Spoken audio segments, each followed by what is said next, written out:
Hi kids, welcome back. It's Josh here again, and of course this is the Bible, and this is an atheist point of view, where I, the atheist, am reading from the Bible, the New International Version, one chapter at a time, because that is the only way that you can really understand just how crazy and fantastical and absolutely moronic and just how stupid you would have to be to believe it. But really, it needs to be read out loud. Not to mention it's real funny. At least I think so. But anyway, before I even go on...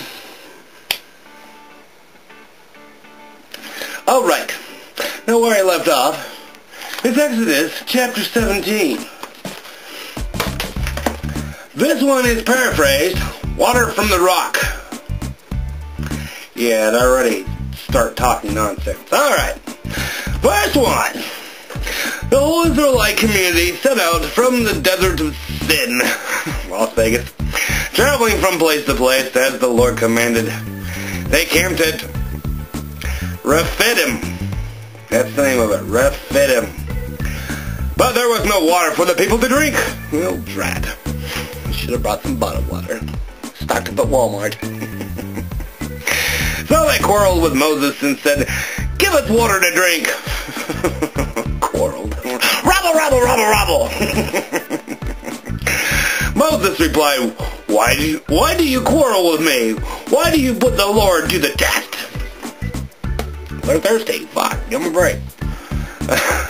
Verse 3. But the people were thirsty for water there, and they grumbled against Moses. They said, "Why did you bring us out of Egypt to make us and our children and livestock die of thirst?"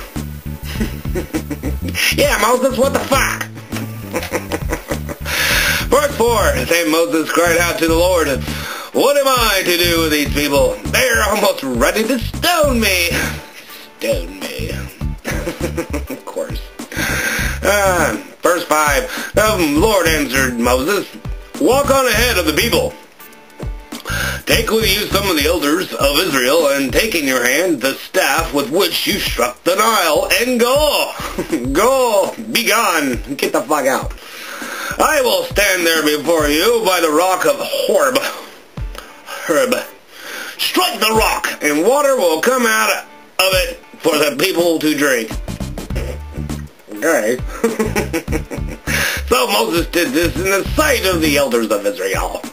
And he called the place Massah and Meribah, because the Israelites quarreled and because they tested the Lord, saying, Is the Lord among us or not? Not. Alright, next paraphrase. The Amalekites defeated. Amalekites? That's what I think it is. Amalekites. The Amalekites came and answered to the Israelites in Rephidim. Moses said to Joshua, he's talking to me now. Yeah, probably not. "Choose some of our men and go out to fight the Amalekites. Tomorrow I will stand on top of the hill with the staff of Gad in my hands." Gad. Verse 10. So Joshua fought the Amalekites as Moses had ordered to Moses, Aaron, and her, not a him, it's a her, went up to the top of the hill. As long as Moses held up his hands, the Israelites were winning. But whenever he lowered his hands, the Amalekites were winning. Winning! Losing! Winning! Losing! Fucking stupid. Where do we leave off? Okay,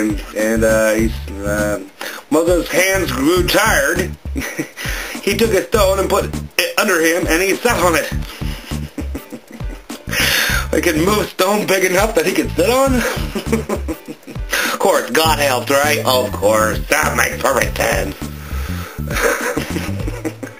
Aaron and her and him held his hands up on one on one side, one on the other, so that his hands remained steady till sunset.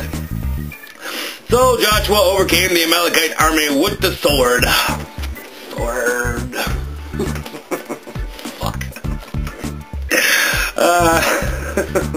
Just him and one sword, huh? Wow. Ain't that something? Verse 14, then the Lord said to Moses, write this on the scroll as something to be remembered, and make sure that Joshua hears it, because I will completely blot out the memory of Amalek from under heaven. Alrighty, blot out the memory. Just he's an ink blotter. Verse 15, Moses built an altar and called it, the Lord is my banner. They have banners. Okay. He said, 4 hands were lifted up to the throne of the Lord. The Lord will be at war against the Amalekites from generation to generation. Well, that's good to know. And, oh, what do you know? That was it. Huh. It was shorter than I thought. Well, kids, once again, this is Josh, and this has been the Bible, and this is an atheist point of view.